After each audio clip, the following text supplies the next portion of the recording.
June 3rd, 1961, sometime between midnight and 8 a.m., someone breaks into the Bay Harbor pool room and steals money from a cash register. One witness reported seeing Clarence Earl Gideon walk out of the pool room with a bottle of wine and a lot of cash in his pockets around 5:30 a.m. He was spending his life going in and out of jail for nonviolent crimes. A Florida court refused a public defender to Clarence Earl Gideon. He was accused of robbing a pool hall. He couldn't afford a lawyer because he was indigent. In the first trial, Gideon requested a court-appointed attorney but was denied because it was only provided in Florida for defendants accused of capital offenses such as murder. The jury found him guilty and sentenced to 5 years in prison. Gideon stated he had been denied a fair trial. After the Florida Supreme Court upheld the lower court's ruling, Gideon filed a petition with the U.S. Supreme Court. They agreed to hear the case. Okay, so this is Clarence Earl Gideon. This is the audience in the court. So this case is centered on Clarence Earl Gideon, who has been charged with the felony for allegedly burglarizing a pool hall in Panama City, Florida. Now on Gideon. 22 states are on my side that all states should appoint counsel to those who cannot financially support defendants accused of felonies. We assign in the state of Florida an attorney if defendant is accused of a capital offense, such as murder, or if death sentence is questionable. I was given an unfair trial at first with no lawyer. How was it my fault I'm broke? And this is unconstitutional.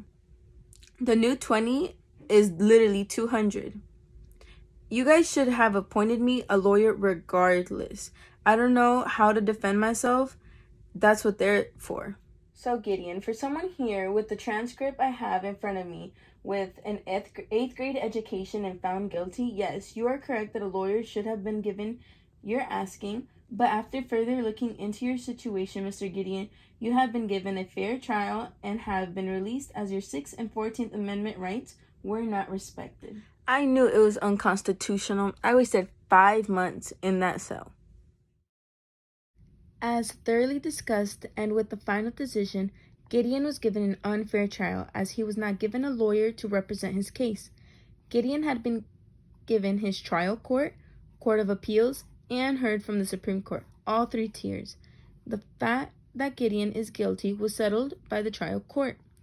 Gideon had written a letter to the Supreme Court, as we accepted, as stated there was no lawyer given even after asked upon for violating his rights, and overrules his sentence even after the 5 months he had stayed in there. Therefore, he was given a fair trial and released. Case closed. Honor, members of the jury, today you heard testimonies about Gideon versus Wainwright's case. I'd like to remind you that Gideon has been found guilty of breaking and entering.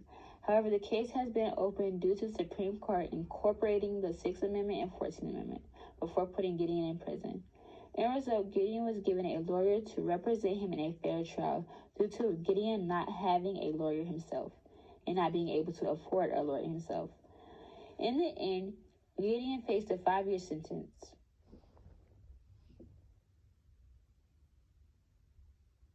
But then he was soon released due to his amendment rights being taken away from him, which made this case unconstitutional.